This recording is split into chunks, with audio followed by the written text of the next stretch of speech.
અરવલ્લી અને સાબરકાંઠા જિલ્લાના લાખો પશુપાલકોની જીવાદોરી સમાન ગણાતી સાબર ડેરી, જેમાં ઘણા સમયથી ચેરમેન અને વાઇસ ચેરમેનની ચૂંટણી નથી થઈ, ત્યારે હાઈકોર્ટનો ચુકાદો આવ્યા બાદ 3 સપ્તાહમાં ચૂંટણી યોજવા હુકમ કરાયો હતો, જેને લઈને સાબર ડેરીના ચેરમેન અને વાઇસ ચેરમેનની ચૂંટણી યોજવામાં આવી હતી, જેમાં ભાજપના પદાધિકારી ચેરમેન અને વાઇસ ચેરમેનનું મેન્ડેટ લઈને આવ્યા હતા। મેન્ડેટ ખુલતા સાબર ડેરીના ચેરમેન તરીકે શામળ પટેલ ત્રીજી વખત ચેરમેન પદ પર ચૂંટાયા છે, જ્યારે વાઇસ ચેરમેન તરીકે ઋતુરાજ પટેલની વરણી કરવામાં આવી છે। સાબર ડેરીના ડિરેક્ટરો અને સભાસદો દ્વારા ફૂલહાર અને મોમેન્ટો આપીને ચેરમેનનું સ્વાગત કરાયું હતું। ત્યારબાદ શામળ પટેલ વિધિવત રીતે પ્રથમ નોરતે ચેરમેનની ઓફિસમાં ગણપતિ અને માતાજીની પૂજા અર્ચના કરી ચેરમેનનો પદભાર સંભાળ્યો હતો। સાબર ડેરીના ચેરમેન વાઇસ ચેરમેન માટેની ઇલેક્શન માટે તારીખ નક્કી થયેલી હતી, જે અન્વયે અધ્યક્ષ અધિકારી અને પ્રાંત અધિકારી તરીકે આજે બોર્ડના ડિરેક્ટર્સની પ્રથમ સભા મળેલી હતી, જેમાં ચેરમેન તરીકે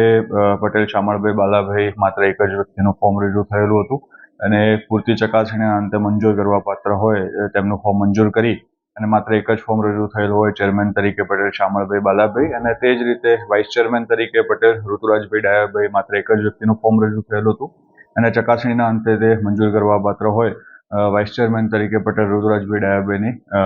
વિજેતા જાહેર કરવામાં આવેલ છે। સાબર ડેરીની ચૂંટણીની અંદર ગુજરાત સરકાર સંગઠન ભાજપે અમને જે જવાબદારી સોંપી છે એ પહેલો એમનો ખૂબ ખૂબ આભાર માનું છું। સાબરકાંઠા જિલ્લાના 3 લાખ પશુપાલકોના હિત માટે સાબર ડેરીમાં ત્રીજી વખત ચેરમેનની પોસ્ટ મને મળી છે, તો આપણા જિલ્લાના ખેડૂતો માટે, પશુપાલકો માટે સારી રીતે સારા ભાવ મળે એ દિશામાં હંમેશા મારો પ્રયત્ન રહેશે। મારી ટીમ જે નિયામક મંડળની છે, મારા ઉપર જે વિશ્વાસ મૂક્યો છે, મને